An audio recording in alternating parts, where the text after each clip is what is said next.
This Plants vs Zombies YouTuber challenged me to transform, well, you guessed it, Plants vs Zombies into a horror game. Milan, I swear to God. Now, I remember playing Plants vs Zombies on the Nintendo DSi, where apparently you needed to scream in order to wake up your plants. Sorry about that. Anyways, since Brando is an expert in the Plants vs Zombies franchise, we decided to hold a brainstorm session to come up with a game plan. Instead of remaking the exact original game, we decided to spin the game in a different direction. Also because there are 49 different plants and 26 different zombies. And don't get me started on Plants vs Zombies 2, which has over 200 plants. Here is the idea. Instead of the original top-down gameplay, you play in first person inside the house. And there is one zombie approaching your house. So in order to stop the zombie, you need to solve puzzles to obtain sun orbs. With these sun orbs, you can then buy board game pieces of the plants at Crazy Dave, which you can place at a miniature board game of the house, which will grow the real plants outside of your house. With that being said, I created a new Unity project and imported this first person player controller that I made for some of my previous projects. After that, I started making a block out of the house and Crazy Dave. And I mean, I don't really see a difference. Now, we need to be able to buy plants from Crazy Dave. So I wrote some code for a shop system and now you can buy the plants with the sun orbs. I mean, with a lot of imagination. But there is one major problem, because this looks like trash. So it is time to make the house. Now the issue is that you can only see the house from the outside and not the inside. So I started to draw a layout of how the house could look like on the inside. And that is when I realized how much I sucked at architecture. Because I tried making like 20 different layouts until I ended up with a layout that I liked. So after that I fired up Blender and started making the walls, a roof, doors, windows and a second floor connected by a staircase. Now there is also this shed, which I decided to just connect to the main house. I guess I'm an architect after all. I finished the layout by making this basement area to give the player some more area to explore. Now it is nice that we have the base of the house, however we don't have a garden yet, which is kind of essential for the plants. So I made a front and backyard and to top it off some extra environment with some mountains in the background. And finally, to finish off the house, I made some textures in Substance Painter. After making all of the textures, it is finally time to replace this placeholder garbage with the actual house. And now in my country you could buy a house like this for a small price of 600,000 euro. Anyways, I also made these doors and made it so that you can open them, because that is what doors do apparently. Now earlier I made it so that you can buy the plants, but you can't actually do anything with these plants yet. So I made this beautiful table and now you can place the board pieces on the table. And the real plants will appear outside. Now this is already starting to look great. However, for a horror game it is a little bit too bright. So let's turn it into nighttime. I also added a skybox and scattered around some trees. However, I know I wanted it to be dark, but right now it is a bit too dark. So to fix that, I just started adding lights in the house and also some fog outside. Now, I know I am making a Plants vs Zombies horror game. However, currently there are exactly 0 plants and 0 zombies in this game. To fix that, I started making the zombie model in Blender, because I figured this would be the most complex model. What the f is this? Eventually, I ended up with the body, so the only thing left to make is the head. Surely it won't be that hard to make. What's that? After what felt like forever, I had something that looked reasonable, so I connected the head to the body. But right now he is kind of naked, so I also made some clothes. After that I gave the zombie a color ID map so that I could give it some textures, which I think turned out really nice. And now the absolute final thing to do is to rig the zombie, so that it can actually move. Moving on to the plants, I started with the sunflower by making a base circular shape and adding the leaves around it. Then I finished it off by making the face, stem and leaves on the bottom, which wasn't too hard. That means it is time to make some textures, and now it actually looks like a sunflower. And you might think, because this is a simpler model than the zombie, it doesn't need a rig. But in the original Plants vs Zombies game, the plants have this idle animation. So to make animating easier, I gave the sunflower a rig. Whoops. The next plant on the list is the walnut, who doesn't care if he gets eaten by a zombie. This is fine. For this model, I just made the base shape with a sphere and used a displace modifier with a cloud texture to give it some distortion. What the hell? And finally, I made his face and eyes and made some textures for it in Substance Painter. And now it was time to make the infamous peashooter. I started making his iconic head and mouth, or whatever you call this, and started sculpting the leaf on the back of his head. Once I finished the model, I of course also made some textures to really make it look like a peashooter. To top it off, I gave the peashooter a rig so that I can do some funny stuff with his mouth.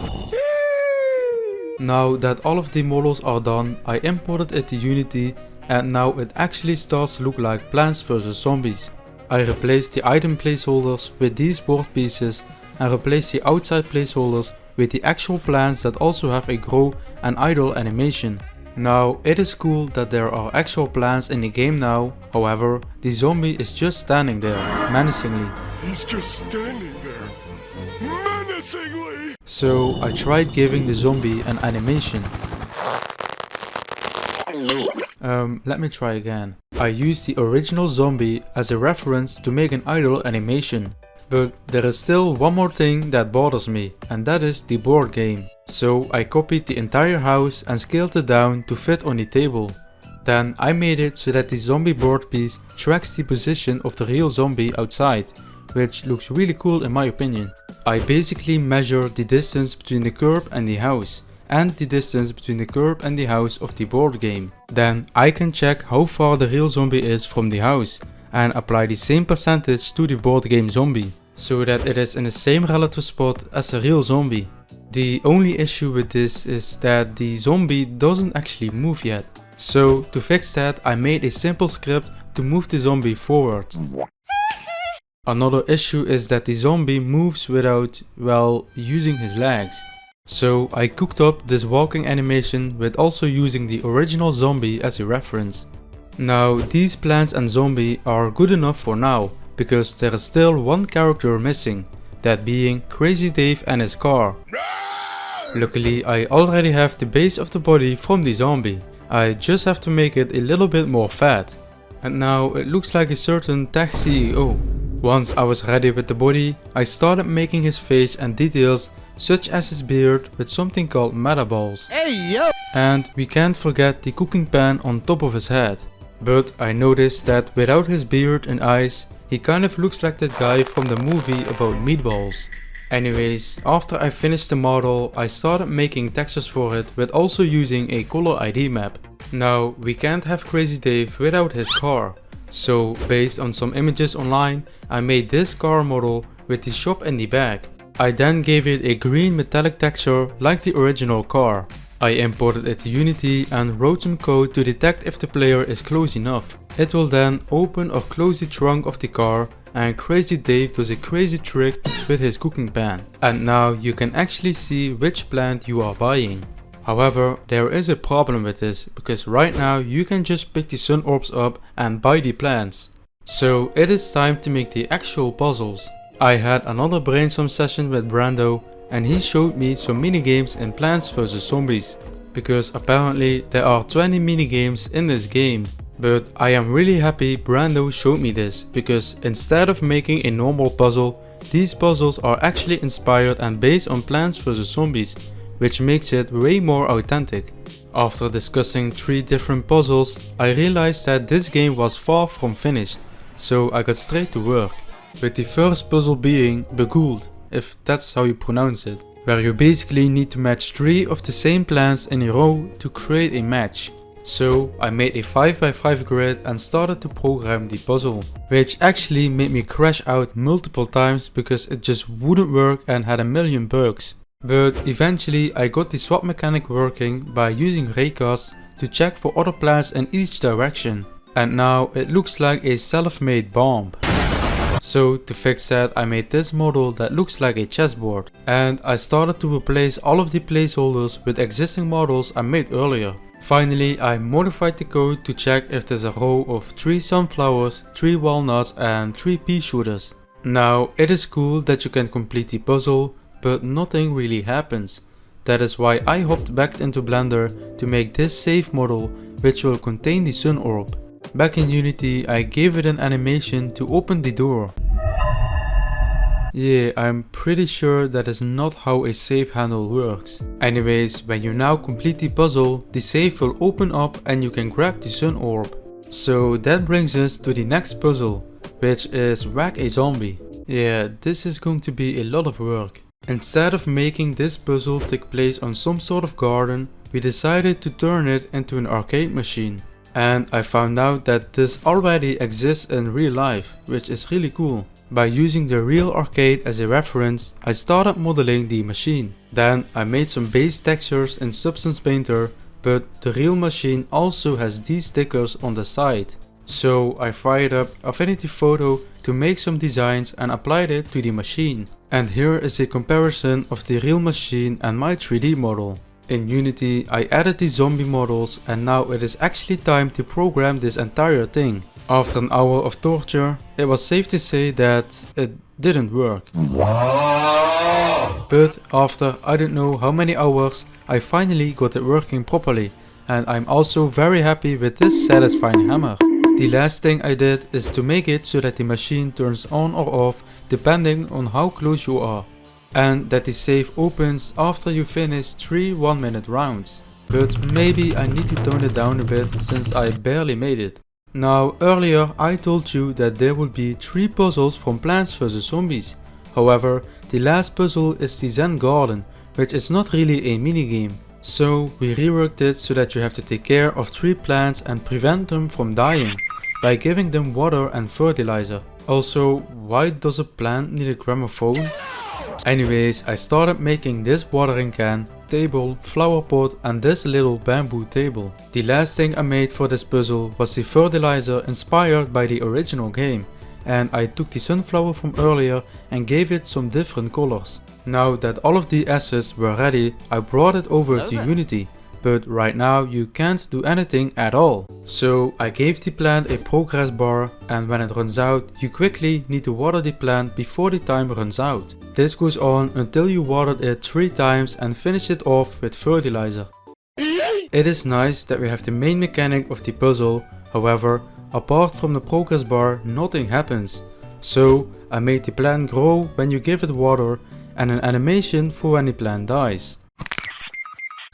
Excuse me? Anyways, that means that all of the puzzles are done. But as you might have noticed, the sun orb doesn't actually have a texture yet. So I made this shader which takes 2 textures, 1 base texture and 1 noise texture, and also just a color tint. The noise texture then creates the distortion and scrolls over the base texture. To top it off, I made these sparks with the particle system. It is nice that we now have the entire game loop finished, however, the zombie ignores all of the plants and walks right through them. So to fix that, I made an animation for when the zombie is eating a plant. And I modified the code so that it can detect and eat a plant and that the plant will disappear when eaten. Now that the zombie is finished, I noticed that the inside of the house actually looks very empty. So I started making all of the furniture for the main floor, second floor and basement. And I don't want to tell you how long it took because I was going insane. Anyways, I'm super happy with the result because the house doesn't feel as empty anymore. And I also made this TV which actually shows the front yard. Hey yo, he got some moves, do a flip! The game already looks finished. However, right now you can't win or lose the game. And also the game barely has any sounds. But luckily I don't need that many sound effects. So I spent days making sound effects including zombie sounds, which is just me screaming and modifying it in Audacity. After making all of these sound effects, it is time to make a win and lose animation. So I started by making this lose animation where the zombie kicks down the door. And for the win animation, the peashooter shoots the zombie, which will make him fall on the ground and the game ends. Since I was already making animations, I made this intro animation where you see the zombie and decide to run inside. Now there is one thing left to make the gameplay complete, so I started adding a bunch of small events throughout the game. Okay, now the game is actually done, besides from the fact that the game is missing a main menu. So I made an environment based on the original game and I added this interactable tombstone. I also wanted some music for the menu, so I just played the Plants vs Zombies theme on my slightly out of tune piano to also get a more acoustic sound. I then imported it to Ableton and added a vinyl crackle sound on top of it. And to finish it, I added some audio effects. Okay, maybe not this one. Okay, now the game is actually finished this time. So it is finally time to show the game to Brando. Oh my days. Plants vs Zombies the last zombie. Oh my days, this looks crazy, man. We're just gonna hit play, I don't know what's gonna happen. That is freaky, dude. Look, he's moving. That is so cool, look. Whoa. Okay, so this is the first puzzle. Ah! Milan, I swear to God. Go away. What's you? You guys good? You good? Okay, you good. Is that you, Dave? Buy sunflower. Okay, take the sunflower. Why is he in my house already? Excuse me, sir. Alright. Ah! Bro, I got scared by a cardboard cutout. Are you kidding me? Okay. Oh my days. Wait, what are the plants? The plants died already. I forgot to feed the plants. Well, I guess this is the end. Just you and me. Do you really have to eat me? I probably don't even taste that good. You know what I'm saying? I got a wife. I got kids. I don't got any of those things. There is a guy back there that weighs double both of our weight. You know what I'm saying? So like, let's just go to a compromise. Zombie! Bro, Ah! A massive thanks to Brando for helping me with this game and video.